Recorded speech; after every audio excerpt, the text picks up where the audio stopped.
Okay, so today we're going to go over operations of functions.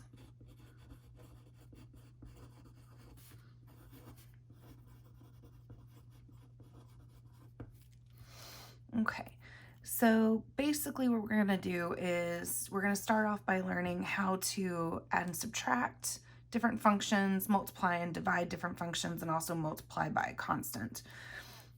So the different operations you have are f plus g of x, f minus g of x, f times g of x, f divided by g of x, and the constant times f of x.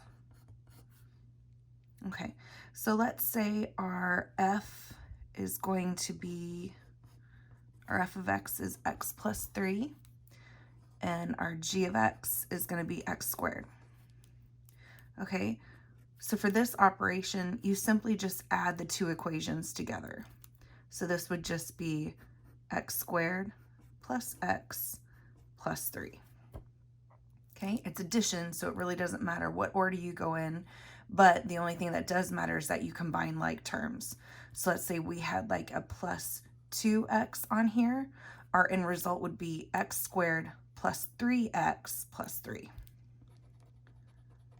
Okay, so for our next one, f minus g of x. Now this is where it's really important to get your order right, okay? So it's f of x, x plus 3, minus g of x, x squared, okay? Then you would go and distribute that negative through. So we have x plus 3 minus x squared, and then rearrange to get the proper order. So negative x squared plus x plus 3. And that's it. Okay, now let's talk about f times g of x. So we have f of x times the g of x. Okay, and now we distribute. X times x squared gives us x cubed. And then 3 times x squared gives us 3x squared. And that's it. Okay, next one, f of x divided by g of x. So we just have f of x divided by g of x. And since that's all we have, we can just drop the parentheses. And that's it. Last one, our constant times f of x. So let's say our constant is 5 times f of x, x plus 3. So then all we do is just distribute that 5. So we get 5x plus 15. So the next thing we're going to look at is f of g of x and g of f of x. Now this is written as f and then open circle of g of x, but it's actually said f of g of x. It can also be written as f of g of x, which I like a little bit better because it's actually explaining what we're actually going to do here. We're going to be putting the function of g of x into every x of f. Okay, so let me show you how that'll work. So let's say our f function is x squared minus 7x plus 2, and our g of x function is going to be x plus 4. So the first thing we're going to look at is f of g of x. So we're putting our g function, let's write it this way. Okay, we're putting our g function into every x of f. So what we're going to do is we're going to start writing our f function, and whenever we get to an x, we're going to write this function in. Okay, so we're going to have x plus 4 squared, because it was squared right there. Now we have minus 7, and we came to another x, so we're going to write in that function, and then finish off our f function. Okay, Now we FOIL and distribute. So this will be x squared plus 8x plus 16 minus 7x minus 28 plus 2. And now we'll combine like terms. So x squared plus x, and then 16 minus 28 plus 2, negative 10. All right, and so that is our f of g of x. But now we're going to go back in and do g of f of x.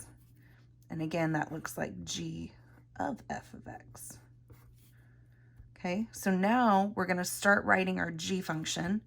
And whenever we get to an x, we write our f function. So since we start off with an x, we're just going to go ahead and write the f function. And now finish off our g function. And that's it. Since g only had one x, we're only actually going to write f of x into g of x once. Okay? Well, we don't have to distribute anything, so all we have to do now is combine like terms. So we get x squared minus 7x plus 6. So that's how you found f of g of x and g of f of x when you're given the equation. Now, what do you do if you're given points? Okay, so for example, our f of x function is, let's see, 1, 8, 0, 13, 15, 11, and 14, 9. And our g of x function is 8, 15, 5, 1, 10, 14, and 9, 0. Okay, so basically what you're going to do, depending on what the problem is, so let's say we get f of g of 8. Okay, so first you're going to look at what is g of 8. We go to the g function, we find where our x is 8, and we pull out the y. So this would actually end up being f of 15, because g of 8 is 15. Right, so now we go to our f function, look for where our x is 15, and get the y result. So f of 15 is 11. And that's it. Okay, what if we had g of f of 1?